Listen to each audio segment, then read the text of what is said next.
Welcome, friend, to this peaceful hour where we step softly into the past. Tonight, our story unfolds in the gentle hills of Montmartre, in the year 1883, where cobblestone streets wind upward toward windmills that catch the morning light like ancient sentinels watching over a community of dreamers.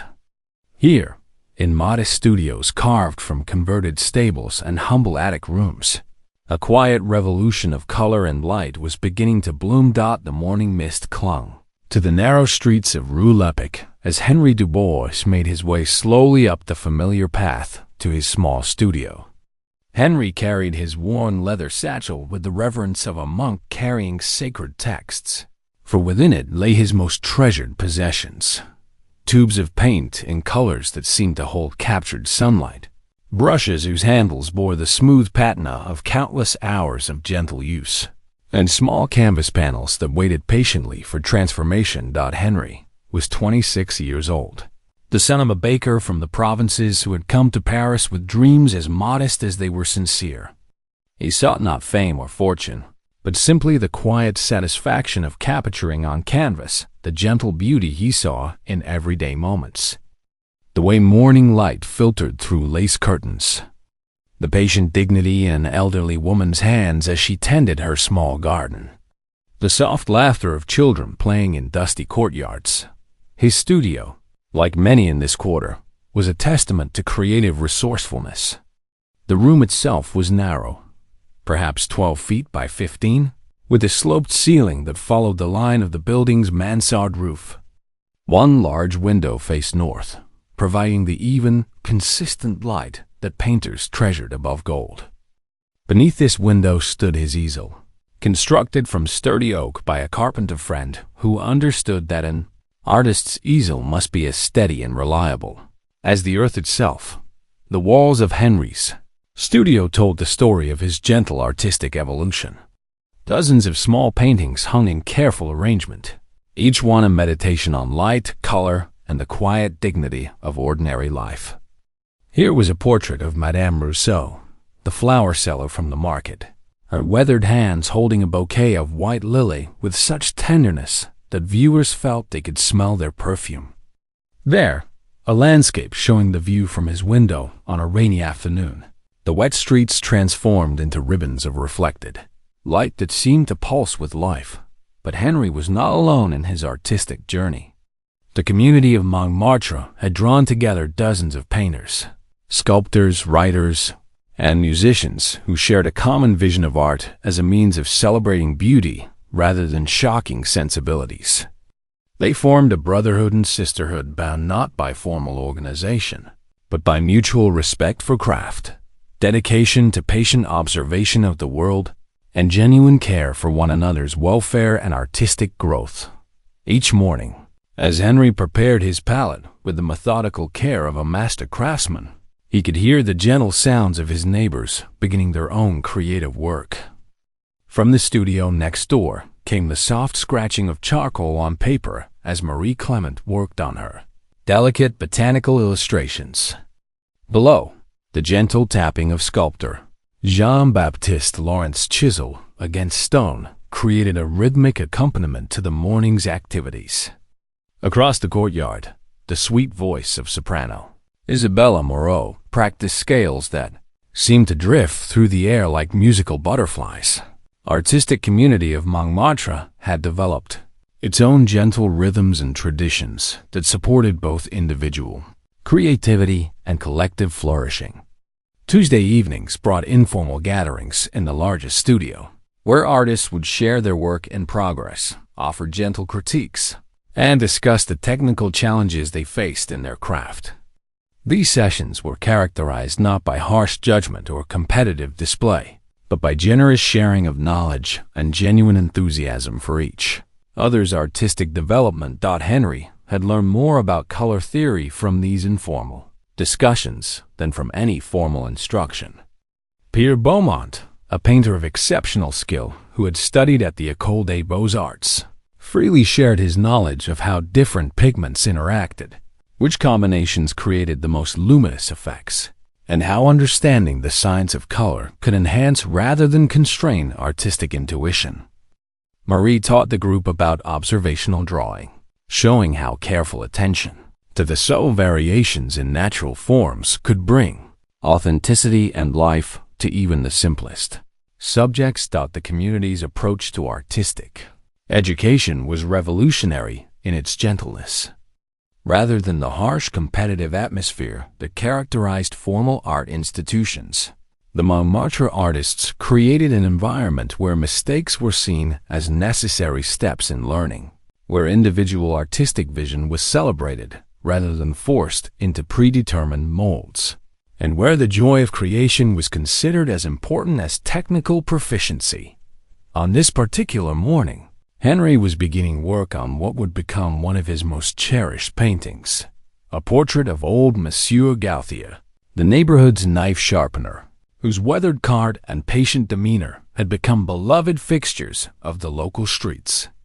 The old man had agreed to pose for Henry, not for payment, which he politely refused, but out of genuine friendship and curiosity about the artistic process. Henry had spent weeks preparing for this portrait, making small sketches of Monsieur Gauthier at work, observing how the light fell across his face at different times of day, studying the subtle colors in his weathered skin and the elegant economy of movement in his practiced hands. The actual painting would be the culmination of this patient observation, a celebration of dignity found in humble work and the beauty that emerges when one approaches any task with complete dedication. As Henry mixed his colors on his worn wooden palette, he reflected on the lessons he had learned from his fellow artists about the spiritual dimension of creative work. Isabella had taught him that art, like music, had the power to touch something eternal in the human heart. Marie had shown him how careful attention to the natural world could develop not just artistic skill, but a deeper appreciation for the intricate beauty of creation itself. Jean-Baptiste had demonstrated how working with one's hands in service of beauty could be a form of meditation that brought peace to both artist and observer.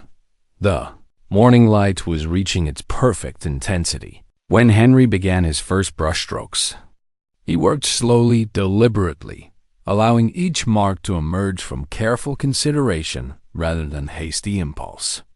This was the approach that the Montmartre community had collectively embraced: art as a form of contemplation, creation as an act of love rather than conquest, and beauty as something to be discovered rather than imposed. Chapter 2. The Rhythm of Creative Days. Daily life of the Montmartre artistic community followed patterns as gentle and reliable as the changing seasons. Each day began with the soft light of dawn filtering through studio windows, awakening artists who had learned to live in harmony with natural rhythms rather than fighting against them. Henry would rise early, not from any external pressure, but from genuine eagerness to return to his work and the quiet satisfaction it provided.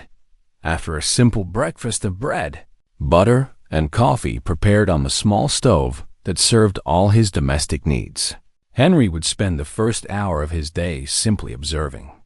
He might sit by his window, watching the subtle changes in light as the sun climbed higher in the sky. He might walk slowly through the neighborhood streets, noting how shadows fell differently across familiar buildings, how the colors of market stalls seemed to shift with the changing angle of illumination, how the expressions on people's faces reflected the particular quality of each day's beginning. This practice of patient observation had been encouraged by Pierre Beaumont, who insisted that an artist's eyes must be educated before his hands could create anything of value. "We must learn to see," Pierre would say during their evening discussions, "not just look. Anyone can glance at a flower, but an artist must perceive the particular way light reveals its form, the subtle variations in its color, the elegant logic of its structure." Henry's studio work proceeded with methodical care. He would begin by preparing his materials, cleaning brushes until they were spotless, arranging tubes of paint according to the color relationships he planned to explore, ensuring that his palette was scraped clean and ready to receive fresh pigments. This preparation was not tedious routine. but rather a ritual that helped him transition from the scattered thoughts of daily life to the focused attention that painting required. The actual process of painting proceeded slowly, thoughtfully. Henry had learned from watching Marie work that haste was the enemy of both technical excellence and genuine expression. Each brushstroke was considered, placed with intention, allowed to interact with adjacent colors in ways that enhanced rather than muddied the overall effect. He would step back frequently from his easel, viewing his work from different angles, assessing how successfully his painted image captured the essential qualities of his subject. During the middle hours of the day, when the light was strongest and most consistent, the entire artistic community seemed to pulse with quiet, creative energy. The sounds that drifted between studios created a gentle symphony of productive work. The soft whisper of brushes on canvas, the rhythmic scraping of palette knives, the careful footsteps of artists moving around their easels to view their work from different perspectives, the occasional satisfied sigh that indicated a particularly successful passage of painting. Lunch was often a communal affair, though never formally organized. Artists would emerge from their studios carrying simple meals and gather informally in the courtyard that their buildings shared. These midday gatherings provided opportunities for casual conversation about technical discoveries, sharing of materials when someone had run short of a particular color, and the gentle social connection that prevented the isolation that could sometimes accompany intensive creative work. Marie had established a small herb garden in one corner of the courtyard, and she often brought fresh herbs to share with her neighbors. The simple pleasure of eating bread with fresh chives or basil became enhanced when experienced in the company of friends who appreciated such small luxuries. Jean-Baptiste, whose work as a sculptor gave him considerable physical strength, often helped neighbors with practical tasks, moving heavy canvases, adjusting easels, or repairing studio equipment that had worn out from constant use.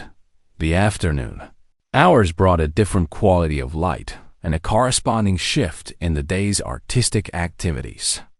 Henry often used this time for more detailed work, refining passages that had been broadly established in the morning, adding subtle color variations that would enhance the painting's overall luminosity, or working on smaller studies that would inform future compositions.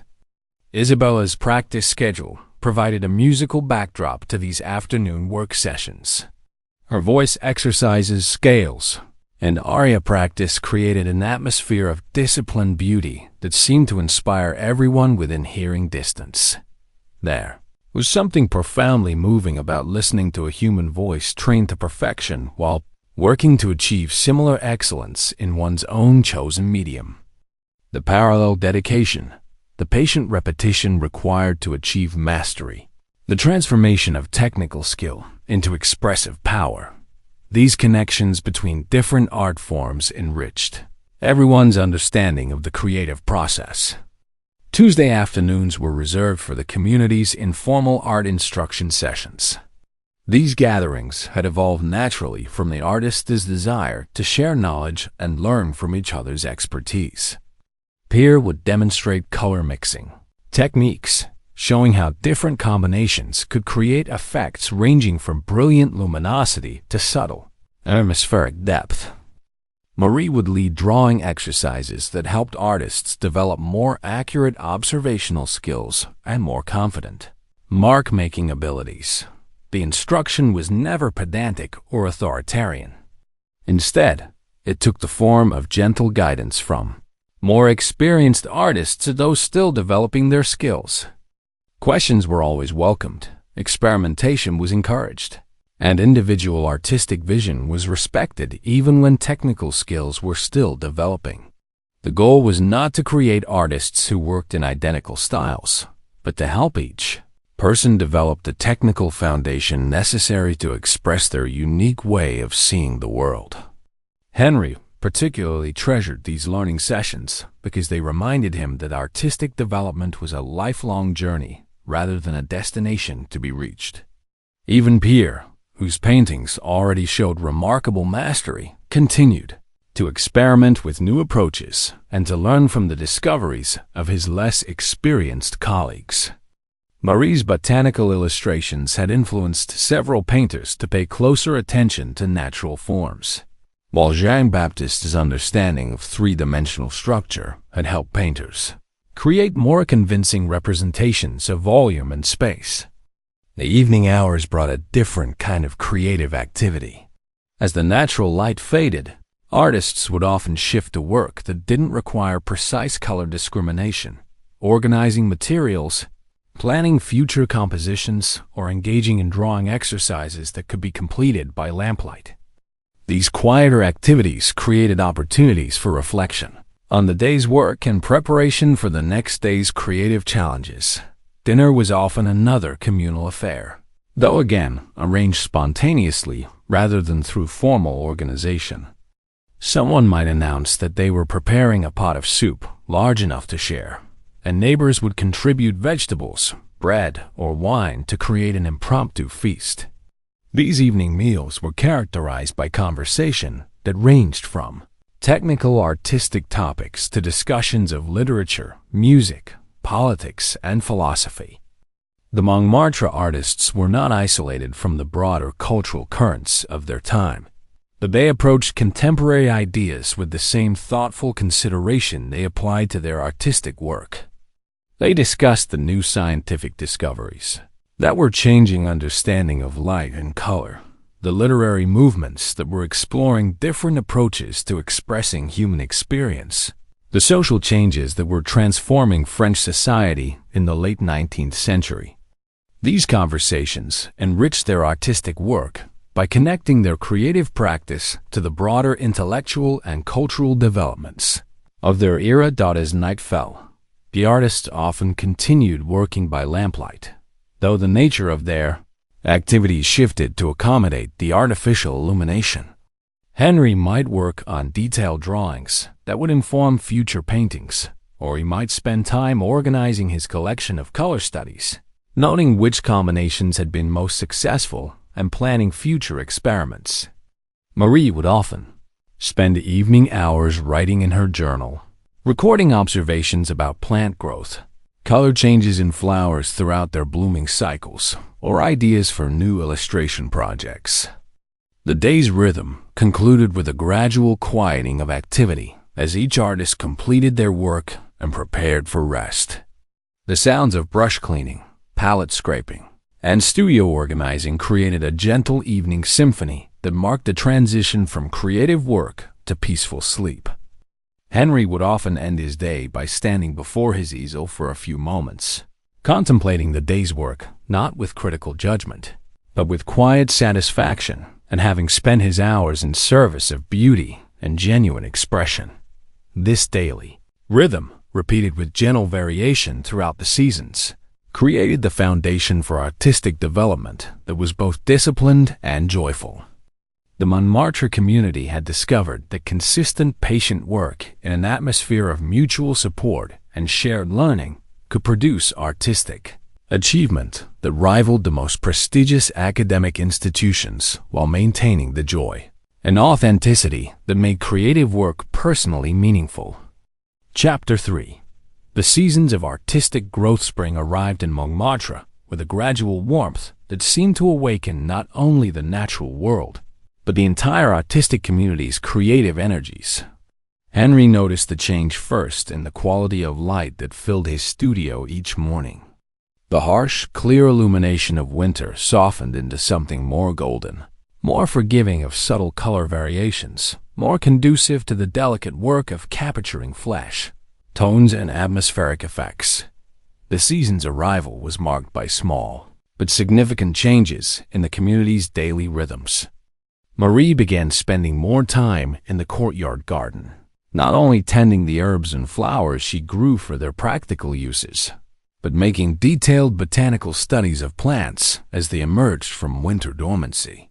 Her drawings from this period captured the particular beauty of new growth, the tender green of fresh leaves, the gradual unfurling of flower buds, The subtle color changes that occurred as plants responded to increasing warmth and longer days.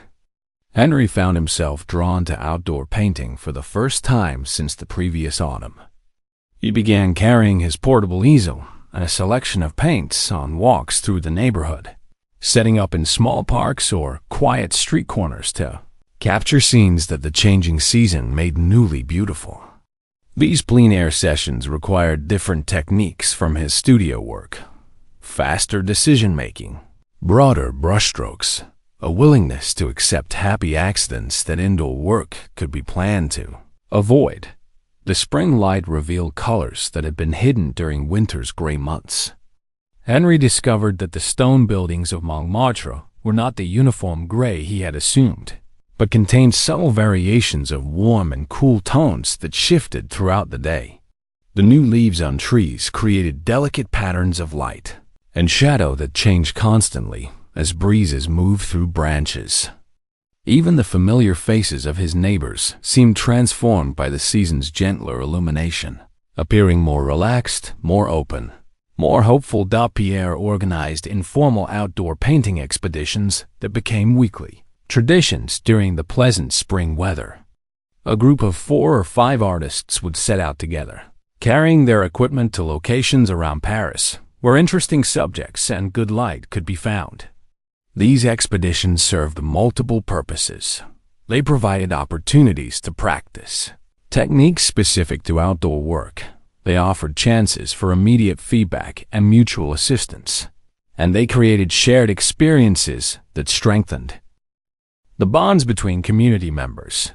One particularly memorable expedition took the group to the banks of the Seine, where they spent an entire day attempting to capture the complex interplay of light, water, and reflected color that made the river such a challenging and rewarding subject.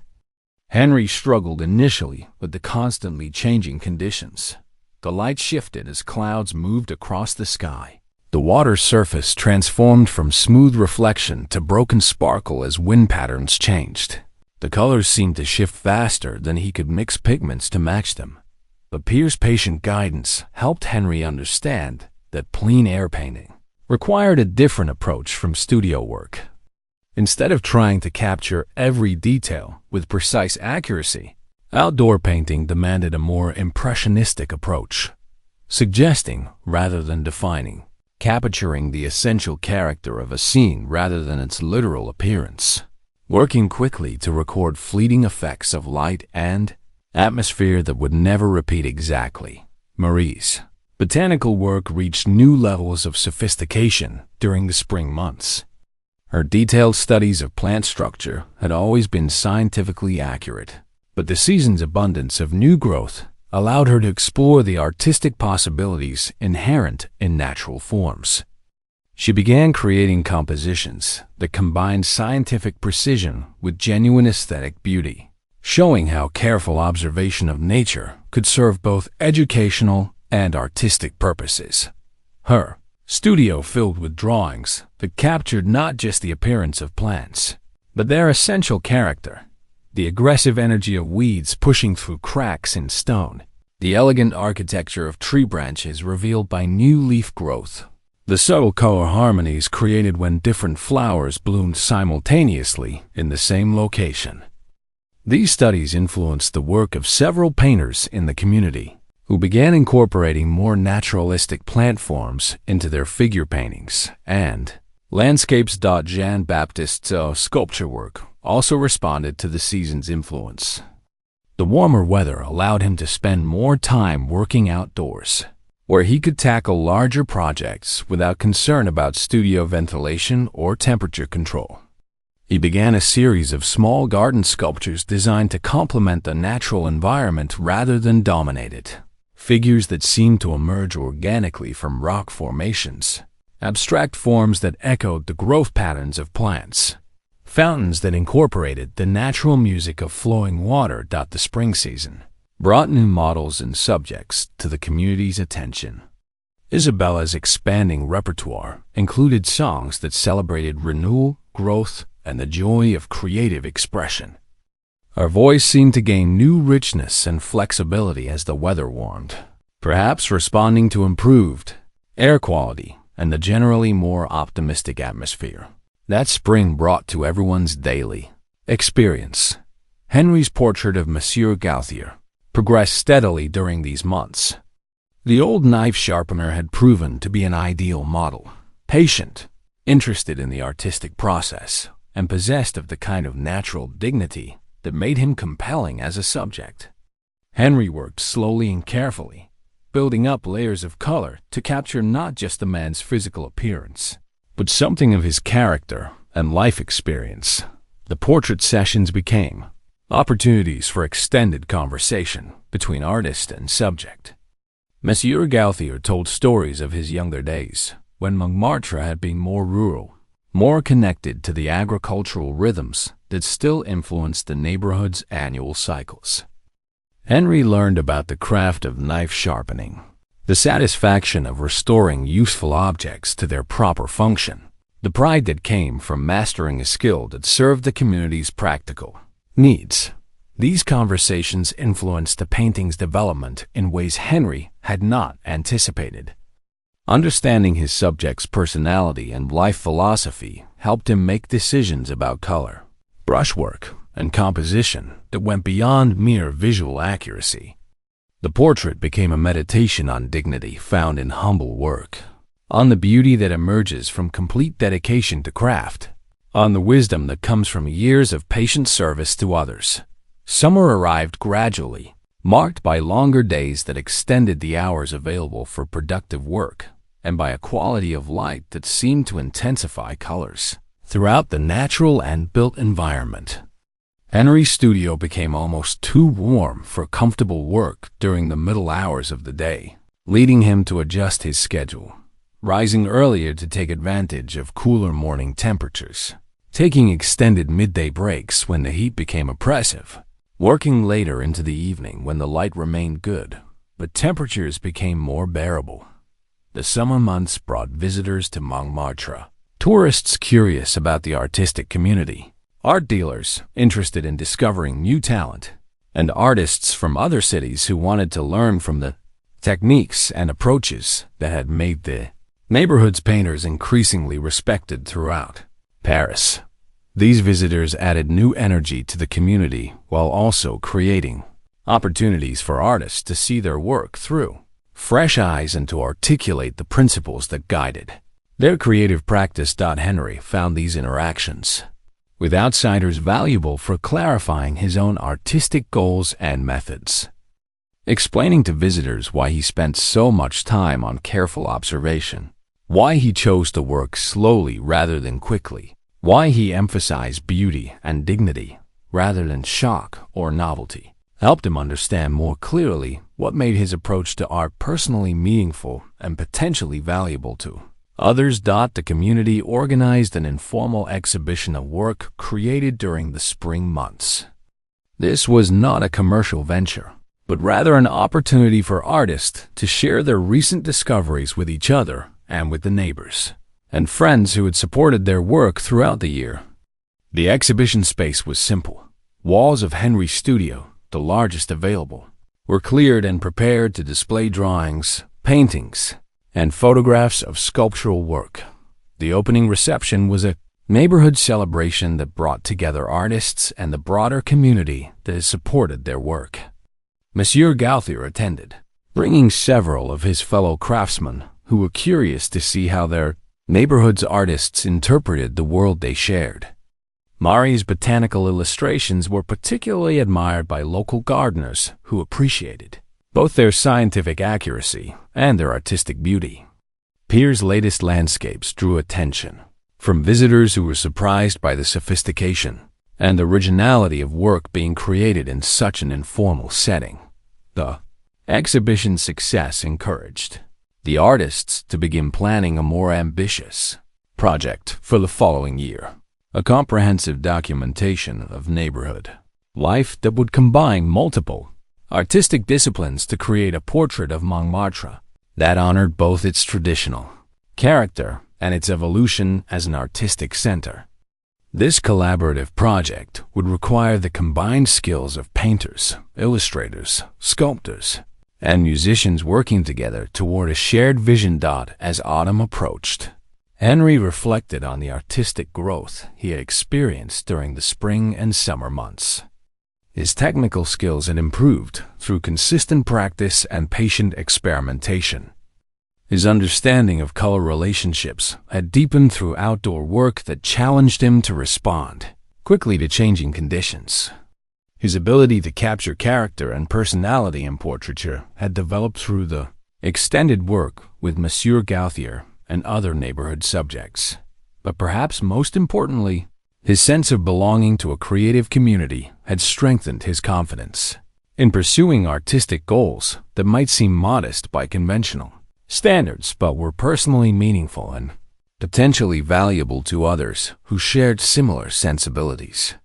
The Montmartre community had shown him that artistic success could be measured not only by commercial achievement or critical recognition, but by the quality of work itself, the integrity of the creative process, and the positive impact that genuine artistic expression could have on the people and environment that surrounded it. Chapter 4: The Harvest of Creative Community. As autumn settled over Montmartre like a gentle golden blanket, the artistic community entered its most contemplative season.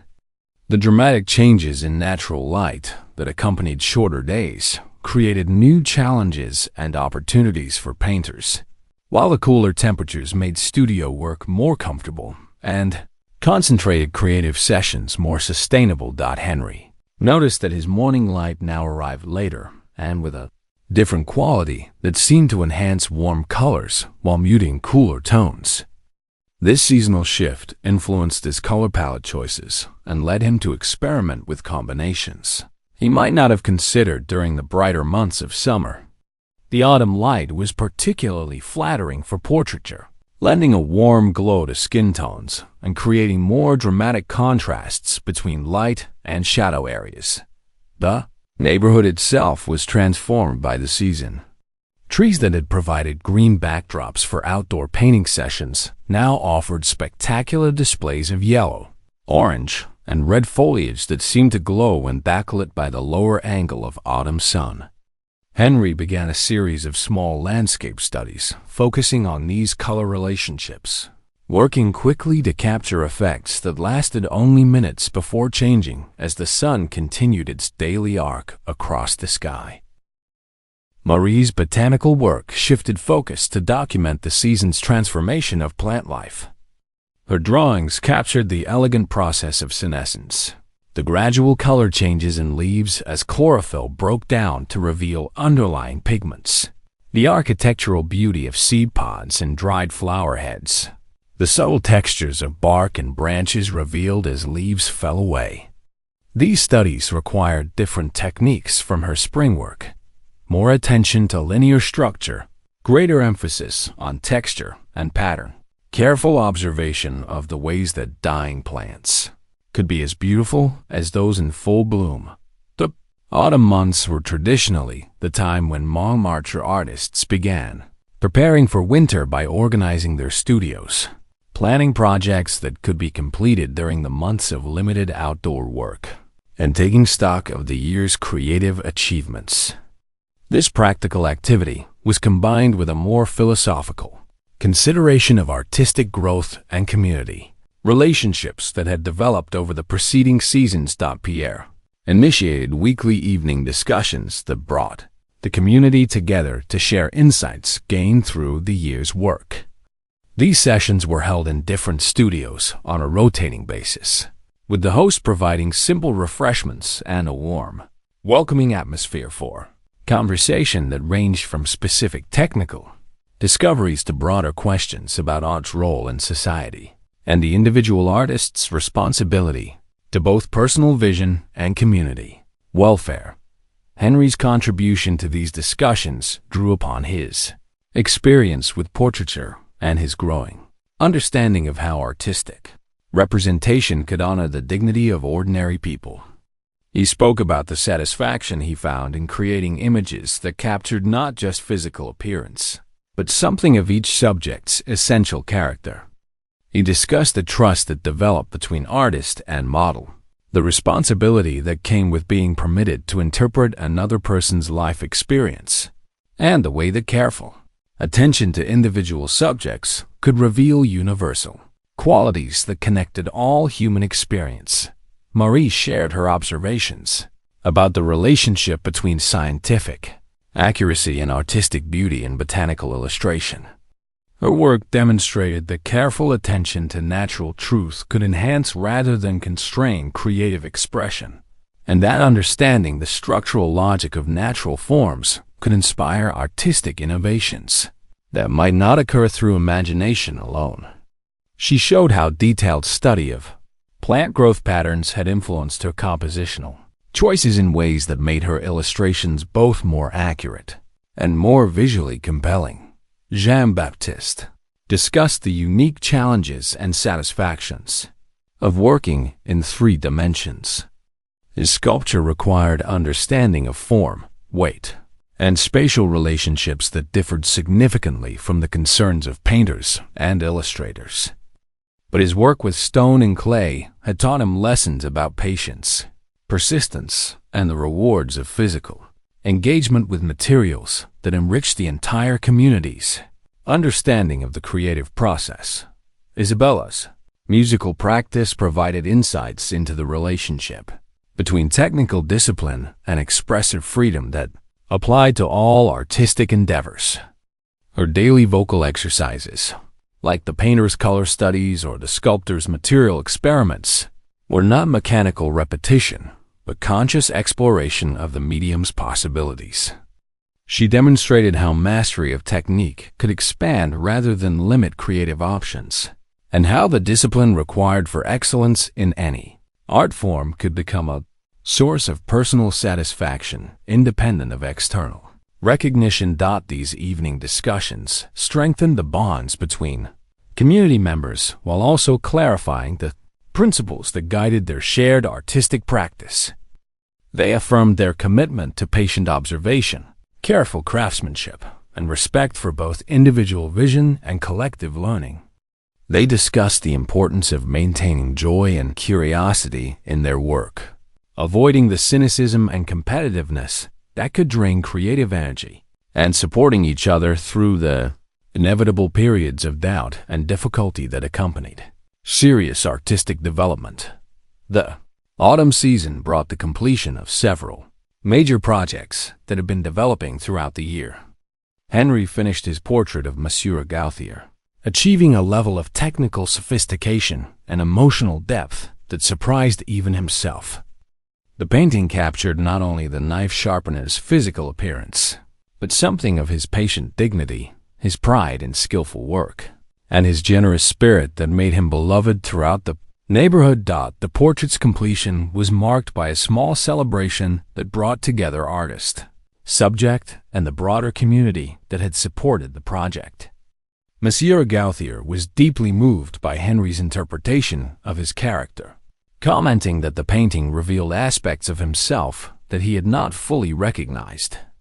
The response from neighbors and fellow artists confirmed that Henry had achieved his goal of creating art that honored ordinary human dignity while demonstrating the potential for beauty that existed in everyday life. Marie completed her comprehensive documentation of the courtyard garden's annual cycle, creating a series of illustrations that showed the same plants through all seasons of growth, flowering, seed production, and dormancy. This project combined scientific observation with artistic interpretation, resulting in work that was both educational and genuinely beautiful. The series attracted attention from botanists and educators who recognized its potential value for teaching natural science, while art enthusiasts appreciated the skill and sensitivity with which Marie had transformed scientific accuracy into aesthetic experience. Jean-Baptiste finished his series of garden sculptures, installing them throughout the courtyard in locations where they complemented rather than competed with the natural environment.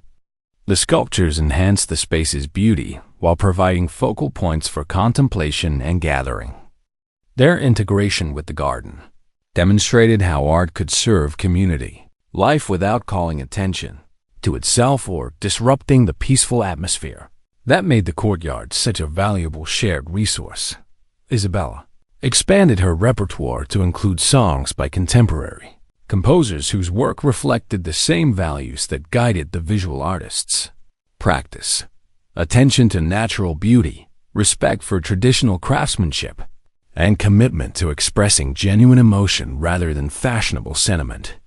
Her performances brought new musical experiences to community members while demonstrating how different art forms could share common aesthetic principles and mutual influence. As winter approached, the artists began planning collaborative projects that would make productive use of the season's longer indoor hours. They discussed the comprehensive neighborhood documentation project that had been proposed during the summer exhibition, developing specific assignments that would utilize each artist's particular strengths, while contributing to a shared vision of Montmartre as a place where traditional crafts, modern artistic innovation, and genuine community life could coexist harmoniously. Henry was assigned responsibility for portraiture that would capture the character of significant neighborhood figures, shopkeepers, craftsmen, elderly residents who remembered the area's rural past, and younger people who represented its evolving identity. Marie would document the architectural details and decorative elements that gave Montmartre its distinctive visual character. Jean-Baptiste would create sculptural works that could be installed permanently throughout the neighborhood as gifts to the community that had supported the artists' development. The collaborative project represented the community's commitment to giving back to the neighborhood that had nurtured their artistic growth. Rather than viewing their creative work as purely personal expression, they understood art as something that could contribute to community welfare and help preserve the qualities that made their shared environment valuable and beautiful. Winter's arrival was marked not by withdrawal into isolated individual practice, but by intensification of collaborative learning and mutual support.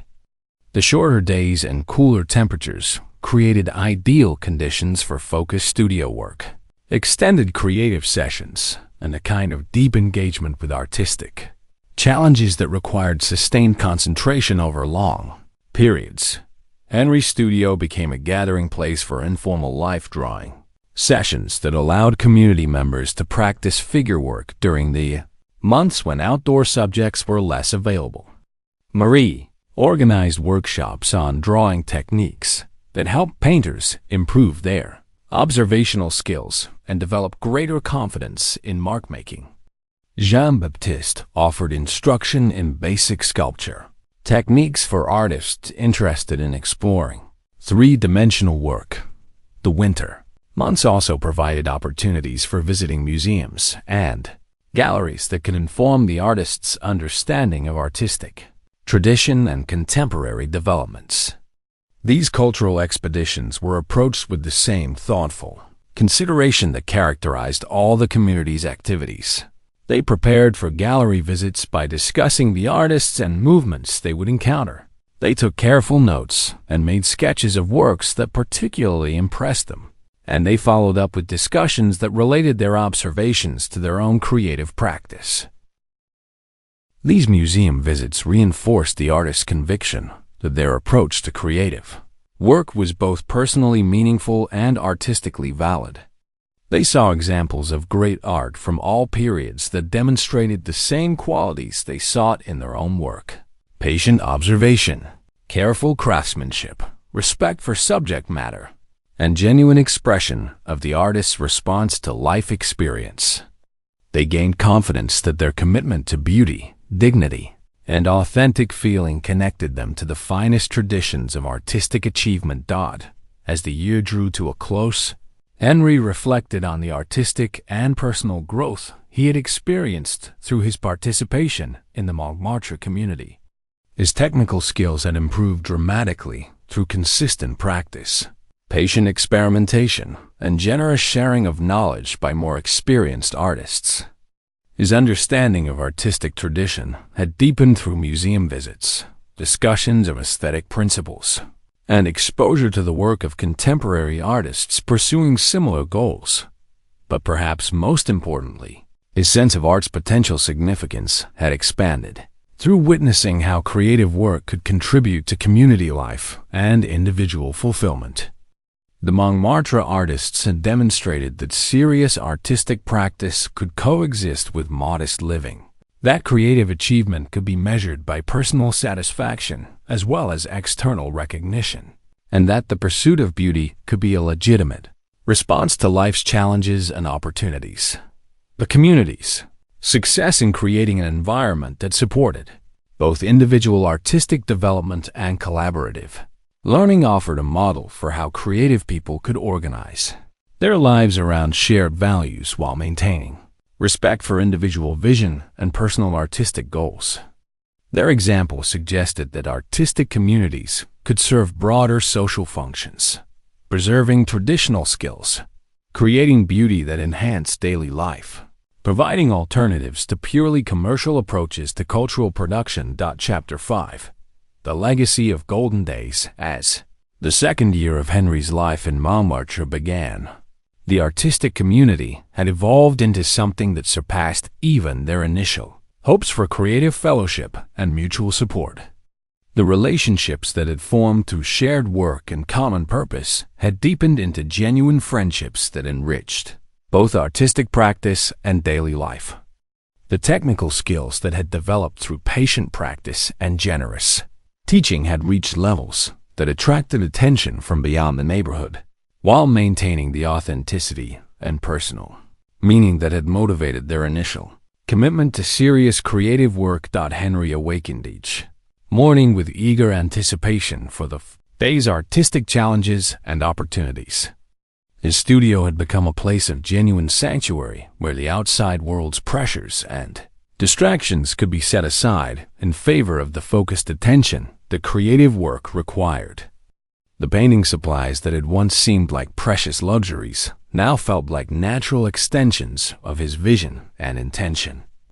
The portrait work that had initially intimidated him now provided opportunities for exploration and discovery that seemed to deepen with each new subject. The completed portrait of Monsieur Gauthier had established Henry's reputation within the neighborhood as an artist capable of capturing not just physical likeness, but essential character and dignity. This recognition led to additional portrait commissions from people who wanted to preserve images of beloved family members or commemorate significant life passages.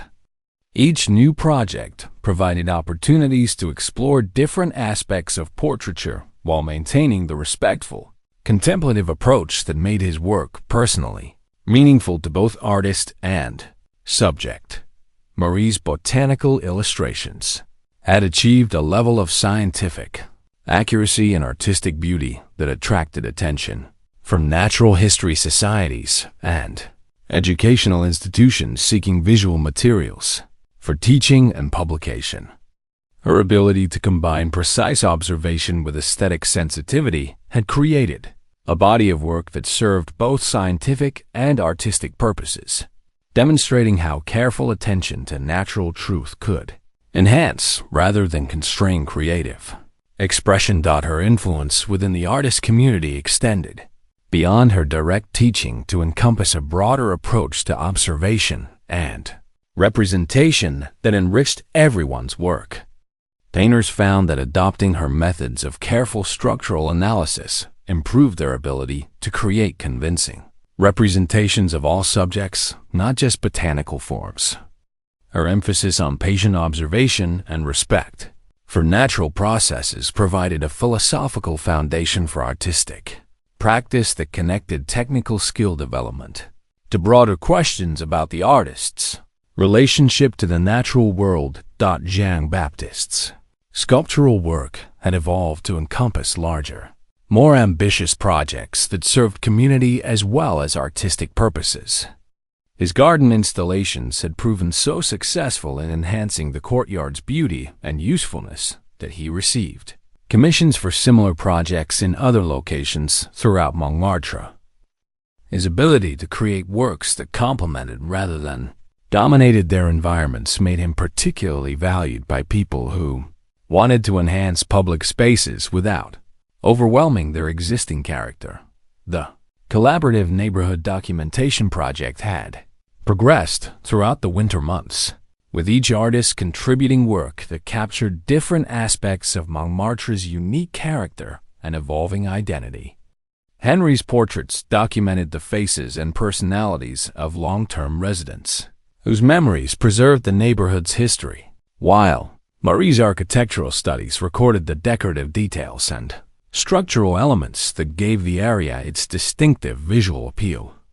Jean-Baptiste's sculptural contributions were designed as permanent installations that would enhance public spaces for generations of future residents. Isabella's musical documentation had taken an unexpected but valuable direction. She had begun collecting and arranging traditional songs associated with different neighborhood trades and seasonal celebrations. Her work revealed how musical traditions had evolved alongside the area's transformation, from rural village to artistic center, preserving cultural continuity while accommodating new influences and populations. The project's collaborative nature required extensive planning and coordination that strengthened relationships between community members while developing their skills in areas beyond their individual artistic specialties. Henry found himself learning about architectural history and urban development as he sought to understand the context for his portrait subjects' life stories. Marie expanded her botanical knowledge to include the cultural uses of plants in traditional crafts and celebrations. Jean-Baptiste studied the historical development of public spaces to inform his sculptural installations. These interdisciplinary explorations enriched each artist's individual practice while contributing to a comprehensive documentation that captured Montmartre's complexity and significance more completely than any single artistic approach could achieve. The collaboration demonstrated how individual artistic vision could be enhanced rather than compromised by working towards shared goals and collective understanding. Spring's return brought new energy to the project as artists resumed outdoor work and began incorporating the season's transformations into their documentation. Henry organized portrait sessions with seasonal workers who returned to Montmartre each year, street musicians, flower sellers, and traveling artisans whose presence marked the arrival of warmer weather. Marie documented the relationship between built and natural environments as gardens and window boxes burst into bloom. Throughout the neighborhood, the community's reputation for serious, thoughtful artistic work had begun to attract visitors from other parts of Paris and beyond. These visitors included established artists curious about the methods and approaches that had produced such distinctive work, art dealers interested in discovering new talent, and cultural institutions seeking to understand how artistic communities could develop outside traditional academic structures. Henry welcomed these interactions because they provided opportunities to articulate the principles that guided his artistic practice and to learn from the experiences of artists working in different environments and circumstances. He discovered that many visitors were surprised by the combination of technical sophistication and personal authenticity that characterized the Montmartre artist's work.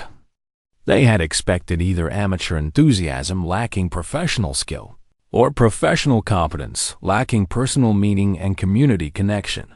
The visitors' responses confirmed Henry's belief that the community had developed something valuable and perhaps unique, an approach to artistic practice that combined serious technical development with genuine personal expression and meaningful community relationships. This validation encouraged the artists to continue developing their collaborative methods while also exploring opportunities to share their insights with broader audiences. Marie began writing articles about botanical illustration techniques that were published in natural history journals and art instruction magazines. Her ability to explain complex observational methods in clear, accessible language made her work valuable to both amateur naturalists and professional illustrators seeking to improve their skills. The publications provided modest, additional income while establishing her reputation. As both artist and educator, Jean-Baptiste received commissions for sculptural work in other neighborhoods where his reputation for creating art that enhanced rather than overwhelmed its environment had attracted attention from property owners and community organizations. Each new project provided opportunities to adapt his methods to different settings while maintaining the fundamental principles that made his work successful: respect for existing character, enhancement of natural beauty, and service to community needs rather than artist ego. Isabella's musical work had evolved to include teaching voice and music theory to neighborhood children whose families appreciated having access to high-quality artistic instruction within their own community.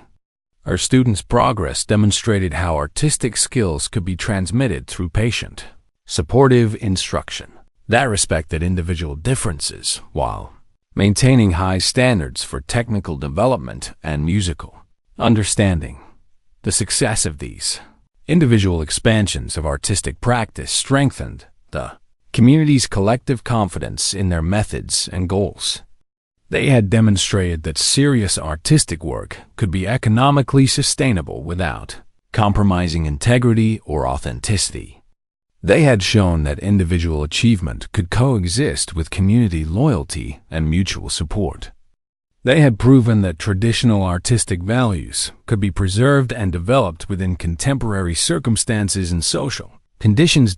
As Henry's third year in Montmartre began, he reflected on the transformation in his understanding of what artistic success could mean.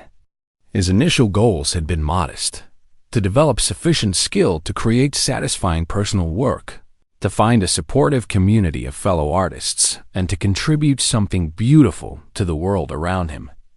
These goals had been achieved beyond his most optimistic expectations, but their achievement had revealed possibilities he had not initially imagined. His portraiture had evolved from careful copying of external appearance to genuine interpretation of character and life experience. His technical skills had developed to the point where he could focus on expressive goals without being limited by mechanical limitations. His understanding of artistic tradition had deepened through study and museum visits that connected his contemporary practice to the finest achievements of past masters. But perhaps most significantly, his sense of art's potential social significance had expanded through witnessing how creative work could contribute to community welfare and cultural preservation. The Neighborhood Documentation Project had shown how artistic practice could serve purposes beyond personal expression, recording and celebrating aspects of human experience that might otherwise be lost, creating beauty that enhanced daily life for entire communities, and demonstrating how different forms of cultural expression could work together towards shared goals. The Montmartre artistic community had become something more than a collection of individual artists pursuing parallel careers. They had created an alternative model for how creative work could be organized, around cooperation rather than competition, patience rather than haste, service to beauty rather than commercial success, and commitment to both individual vision and collective welfare. Their example suggested possibilities for other communities and other forms of cultural production. If artists working with limited resources and modest goals could achieve such satisfying results, what might be possible for larger organizations with greater resources and broader influence? If genuine community could develop around shared commitment to beauty and craftsmanship, what other social problems might be addressed through similar approaches to cooperation and mutual support? Henry's personal artistic development had been inseparable from his participation in this community experiment. His technical skills had improved through generous teaching and patient practice. His aesthetic understanding had deepened through exposure to different artistic approaches and philosophical perspectives. His sense of purpose had been strengthened by witnessing how individual creative work could contribute to collective achievements that benefited people beyond the immediate artistic community.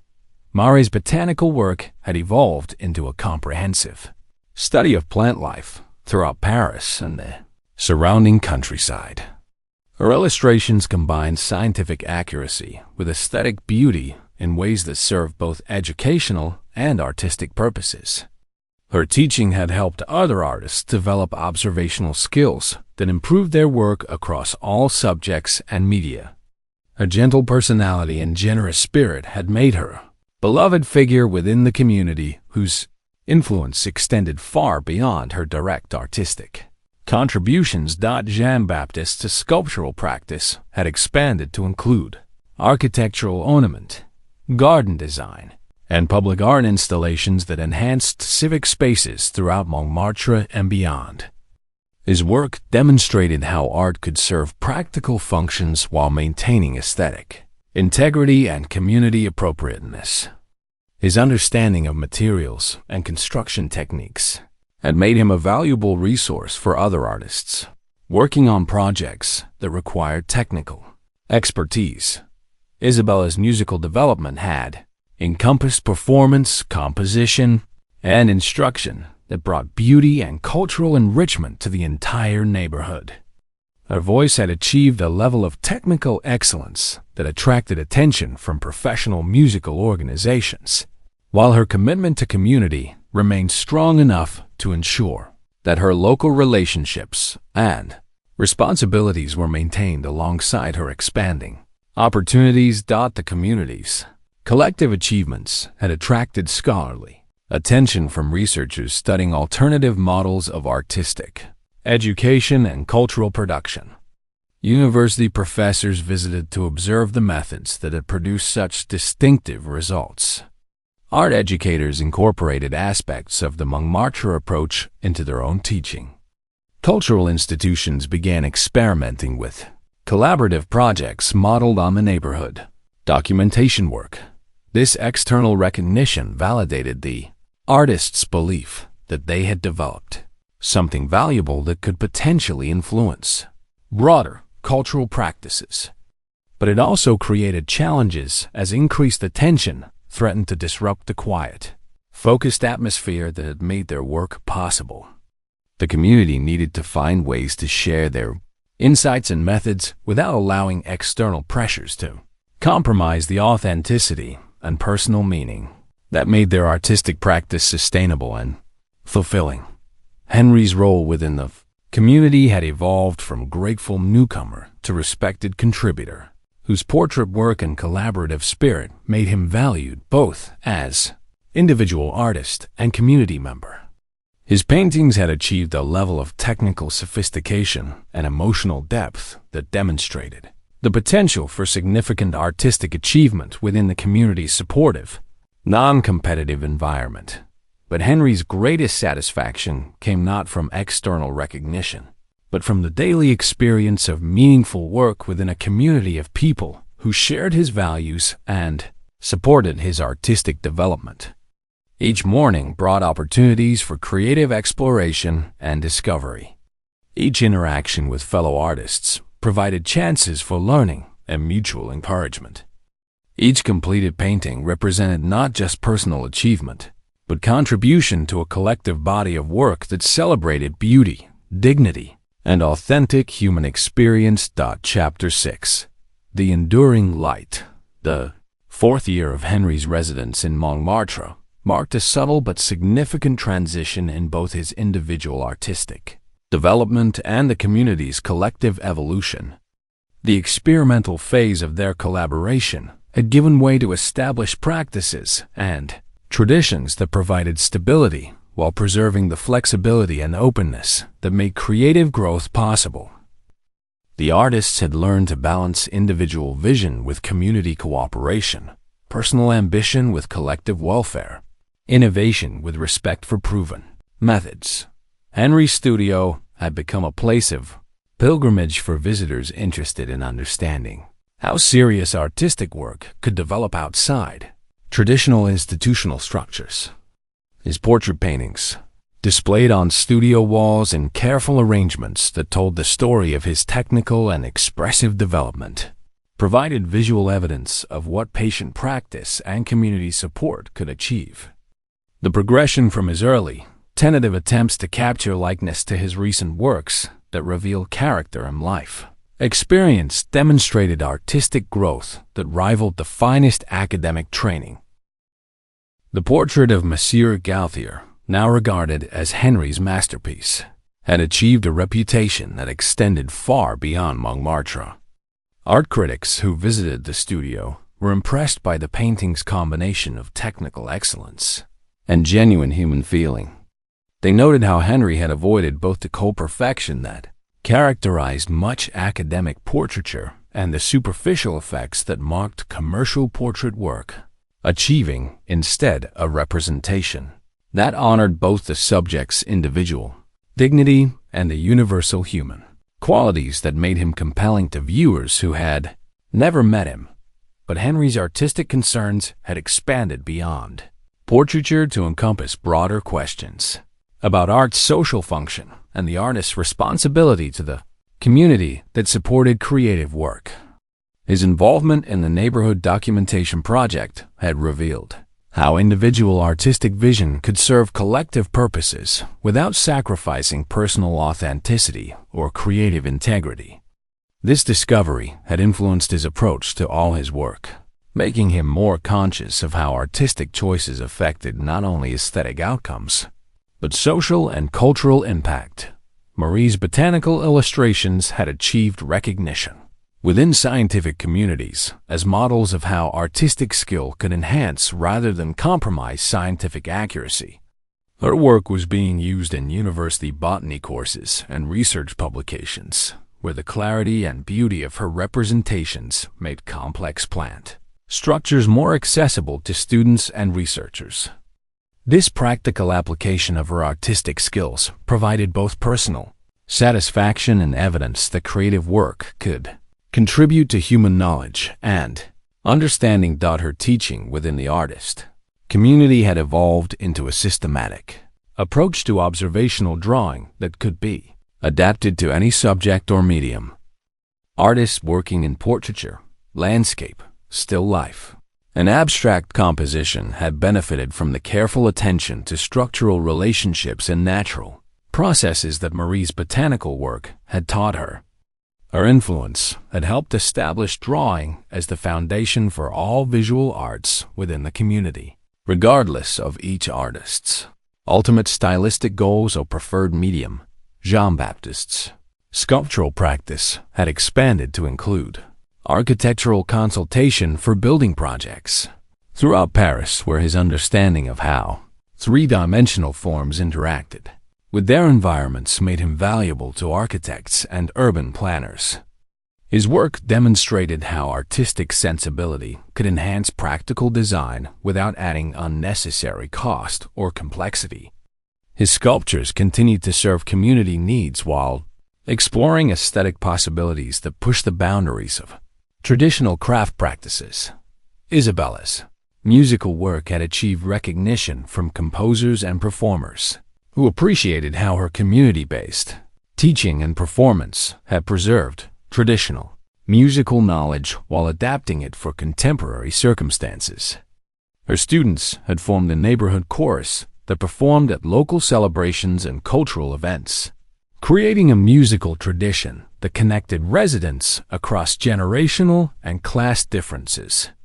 Her voice had maintained its technical excellence while developing expressive qualities that reflected her deep connection to the community and landscape that had nurtured her artistic growth. The collaborative documentation project had reached completion after 3 years of intensive work, resulting in a comprehensive record of Montmartre's character and significance that served both historical preservation and contemporary cultural planning purposes. The project's success had inspired similar efforts in other Parisian neighborhoods and had established methods that could be adapted to document and celebrate distinctive communities anywhere. Henry's contribution to the documentation had included portraits of over 50 neighborhood residents, representing different generations, occupations, and cultural backgrounds. These paintings, when viewed together, provided a visual survey of human diversity and dignity that transcended individual biography to suggest universal themes about work, family, community, and the search for meaning in daily life. The portraits demonstrated how careful attention to particular individuals could reveal qualities that connected all human experience. The project's completion was marked by a neighborhood celebration that brought together artists, subjects, and the broader community that had supported the 3-year effort. The exhibition of completed work filled multiple venues throughout Montmartre, creating a cultural festival that attracted visitors from throughout Paris and beyond.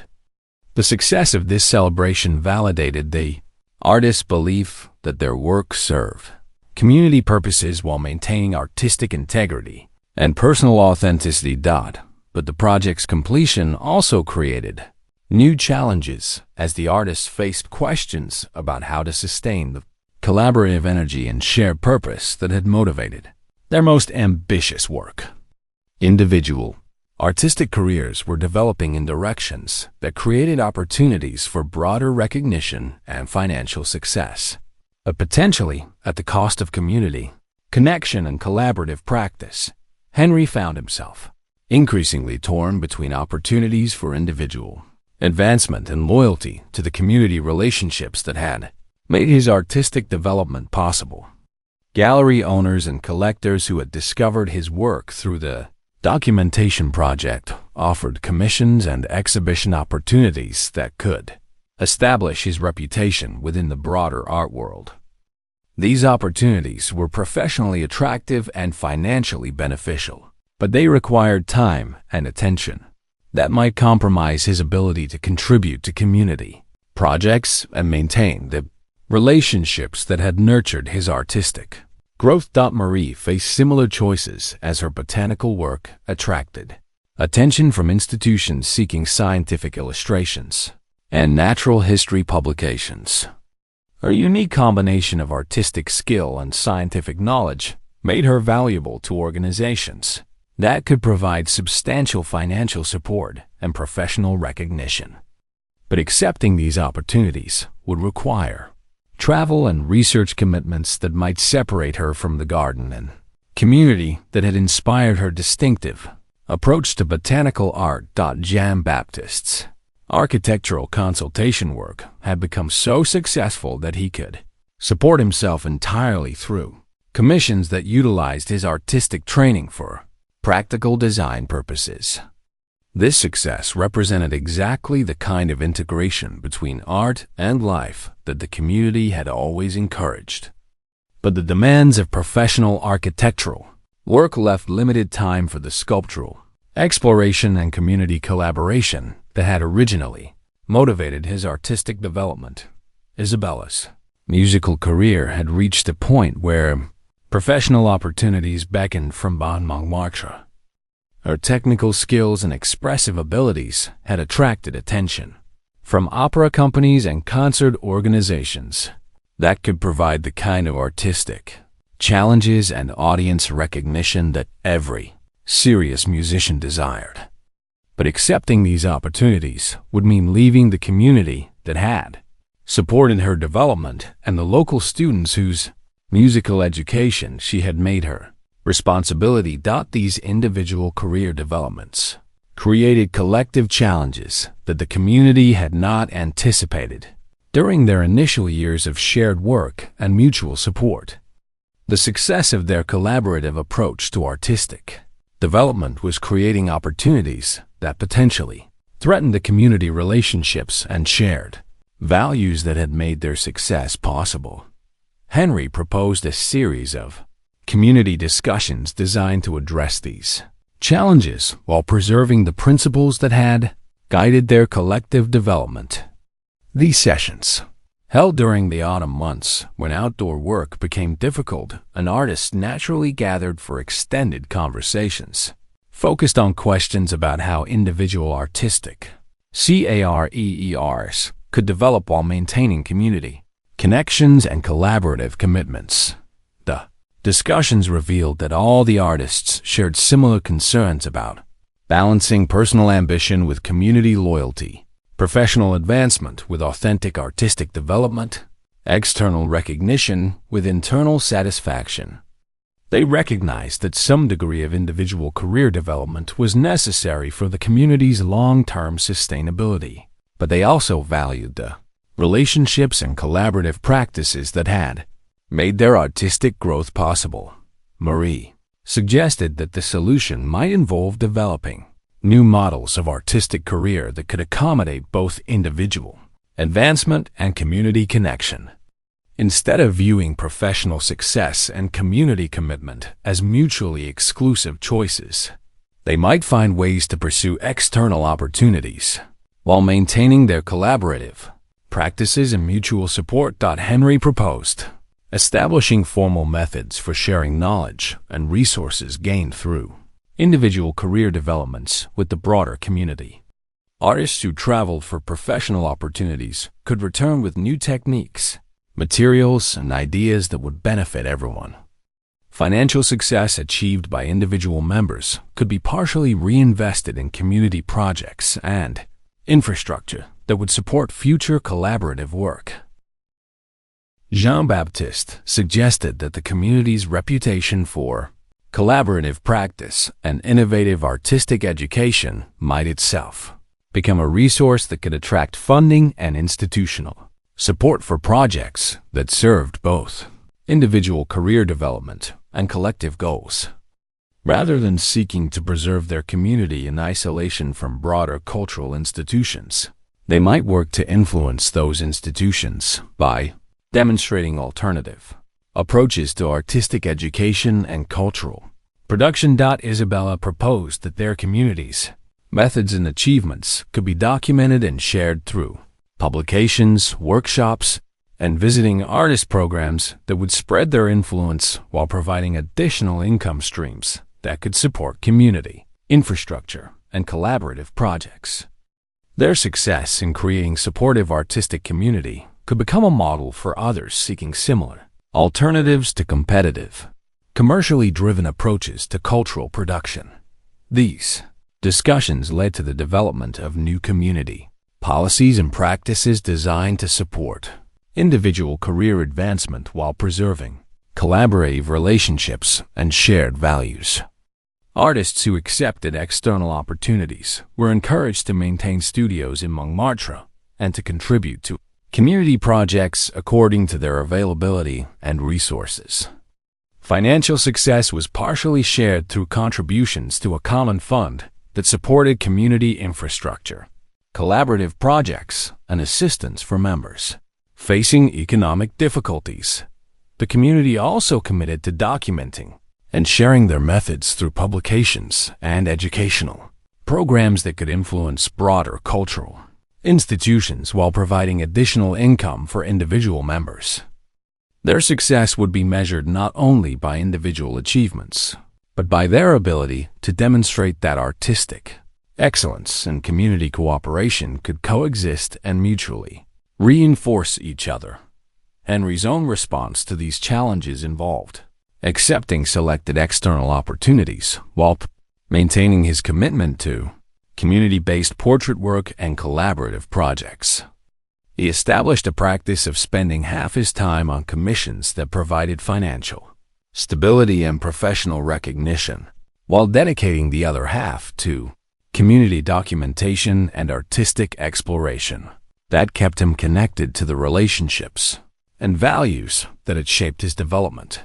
This balance required careful time management and clear communication about his availability and priorities, but it allowed him to pursue professional advancement while maintaining the community connections that made his work personally meaningful. His external success brought recognition to the entire Montmartre community, while his continued local involvement ensured that he benefited from the collaborative relationships and artistic stimulation that had made his development possible. Epilogue. The continuing canvas as Henry's 5th year in Montmartre drew to a close. He stood in his studio during the golden hour of a late autumn afternoon, contemplating the portrait that occupied his easel. This latest work depicted Marie in her garden, surrounded by the plants she had documented with such loving precision over the years. The painting captured not only her physical appearance and the beauty of her botanical surroundings, but something of the patient devotion and gentle wisdom that had made her such an influential figure within their artistic community. The portrait represented Henry's most ambitious attempt to synthesize the technical skills, aesthetic understanding, and community relationships that had developed through his years in Montmartre. Every brushstroke reflected lessons learned through collaborative work, patient practice, and generous teaching from fellow artists. The painting's composition incorporated architectural elements studied with Marie, sculptural understanding gained from Jean-Baptiste, and attention to atmospheric effects inspired by Isabella's musical sensitivity to mood and emotional nuance. But beyond its artistic achievement, the portrait represented Henry's commitment to using his individual skills in service of community relationships and collective memory. Like all his most successful work, the painting honored both its particular subject and the universal human qualities that connected Marie's experience to that of viewers, who might never have met her but could recognize in her image something of their own search for meaning. Through dedicated work and authentic relationships, the walls of Henry's studio had become a visual chronicle of the Montmartre artistic community's development over the preceding 5 years. Early paintings showed the tentative enthusiasm of beginning artists learning their craft through mutual support and patient experimentation. Later works demonstrated increasing technical sophistication and expressive confidence that reflected both individual growth and collective achievement. The most recent paintings suggested artistic maturity that could serve broader cultural purposes while maintaining personal authenticity and community connection. Visitors to the studio often commented on the unusual combination of individual excellence and community spirit that characterized the displayed works. They noted how Henry's portraits avoided both the isolated egotism that marked much contemporary artistic production and the compromised quality that often resulted from overly collaborative artistic efforts. His paintings demonstrated how individual artistic vision could be enhanced rather than diluted by community relationships and shared learning. Marie's botanical illustrations, displayed in portfolios and framed examples throughout the studio, showed similar integration of personal vision with collective purpose. Her scientific accuracy served educational goals that extended far beyond the art world, while her aesthetic sensitivity created images that gave pleasure to viewers regardless of their interest in botanical subjects. Her work proved that serving practical community needs could enhance rather than compromise artistic achievement. Jean-Baptiste's sculptural works, visible through the studio windows in their permanent installations throughout the courtyard and neighborhood, demonstrated how art could enhance daily life without calling attention to itself or disrupting existing social relationships.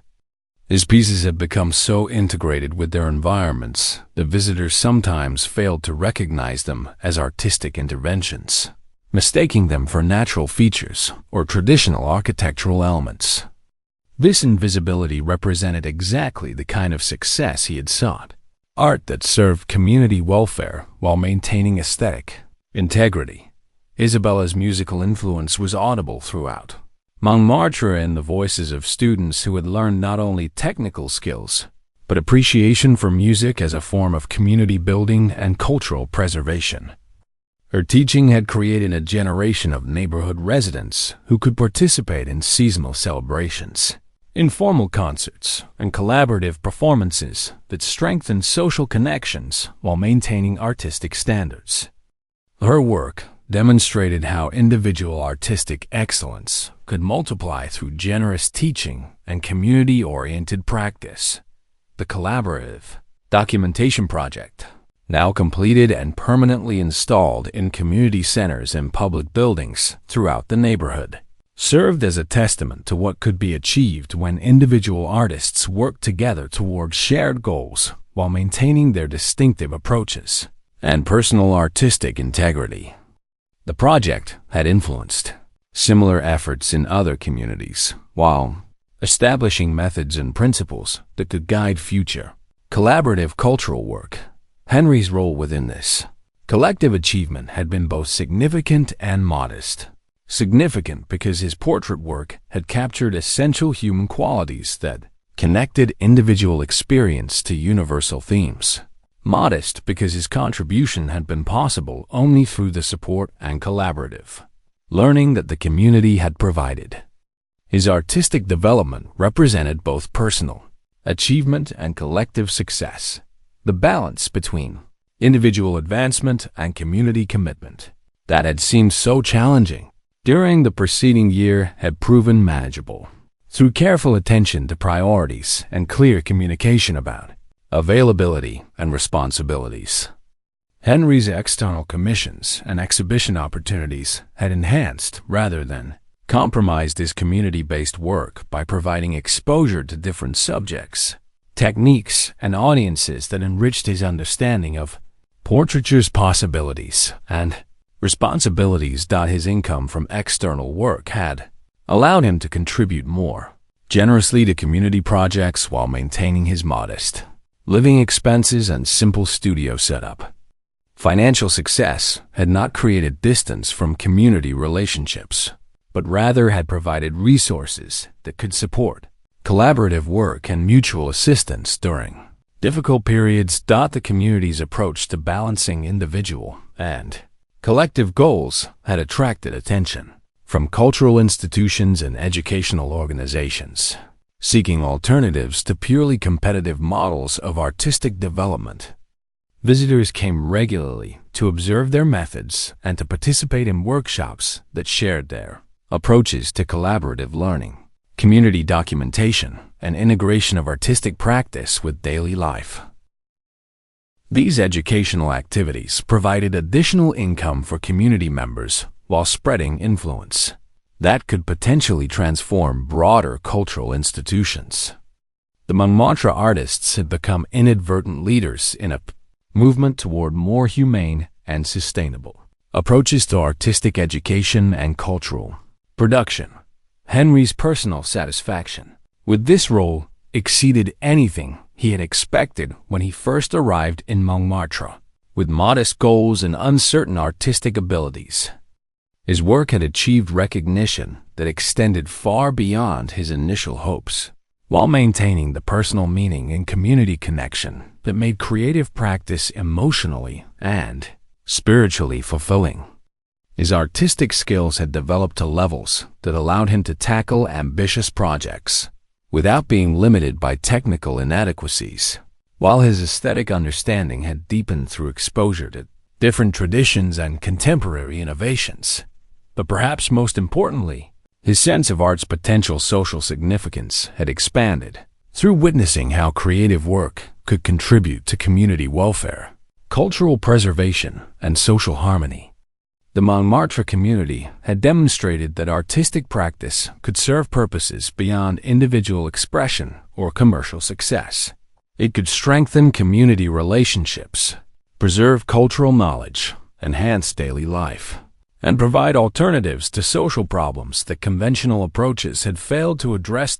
As winter approached once again, Henry looked forward to the season's opportunities for intensive studio work, collaborative learning, and planning for future projects that would continue developing the community's innovative approaches to artistic practice and cultural production. The rhythm of seasons that had initially seemed like a constraint on outdoor painting had become a natural framework for different types of creative activity and community relationship. The cold months would bring focus and concentration that supported detailed work and extended creative sessions. The warm seasons would provide opportunities for outdoor painting, community celebrations, and connections with the broader social environment that sustained the artist's work and provided subjects for their continued exploration of human experience and natural beauty. Henry's easily awaited the next portrait that would contribute to his ongoing documentation of neighborhood life and character. His palette was prepared with colors that would capture winter light and the subtle tones that made indoor subjects particularly challenging and rewarding. His brushes were clean and ready for the careful work that each new painting required. But beyond these practical preparations, Henry was ready for whatever artistic challenges and opportunities the coming seasons would bring. His confidence in his abilities had developed alongside his understanding of art's possibilities and responsibilities. His commitment to community relationships remained as strong as his dedication to individual artistic excellence. His belief in beauty as a legitimate and necessary human pursuit had been confirmed through years of patient work and generous collaboration with fellow artists who shared similar values and goals. The golden light that had illuminated his studio during that autumn afternoon had faded into the gentle darkness of early evening.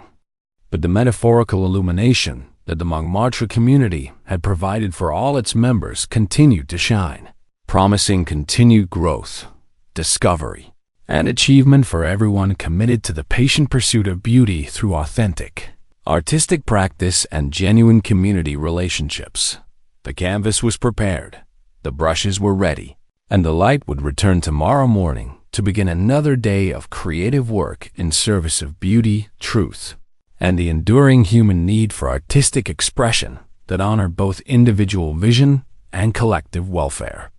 The golden brushes of Montmartre would continue their gentle work, creating images that celebrated the dignity and beauty found in ordinary life when approached with the artist's patient eye and loving heart. In the quiet streets below, evening lights began to appear in windows where neighbors returned from their daily work to the simple pleasures of home, family, and community.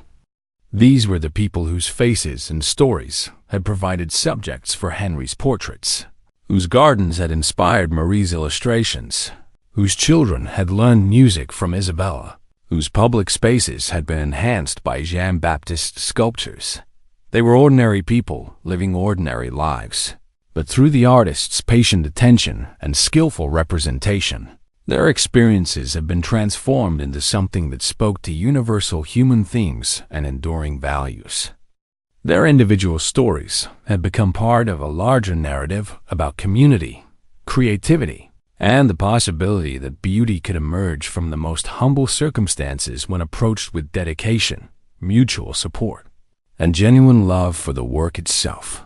The Montmartre artistic community had proven that significant cultural achievement was possible without sacrificing human relationships or authentic personal meaning. Their examples suggested possibilities for other communities and other forms of cultural production that could serve both individual fulfillment and collective welfare while maintaining the highest standards of artistic excellence and aesthetic integrity. The golden brushes would continue their work, creating images that honored the past while pointing toward futures where art could serve life rather than standing apart from it, where individual talent could develop within supportive communities rather than competitive isolation, and where beauty could be recognized as a necessity rather than a luxury in human experience. The gentle revolution that had begun in those modest studios and simple workshops would continue to influence broader cultural institutions and educational practices, spreading an understanding of how artistic communities could nurture both individual excellence and collective achievement while maintaining the joy and authenticity that made creative work personally meaningful and socially valuable. Tomorrow would bring new light, new subjects, and new opportunities for the patient work of creating beauty through careful observation, skillful technique, and generous collaboration. The golden brushes of Montmartre would be ready,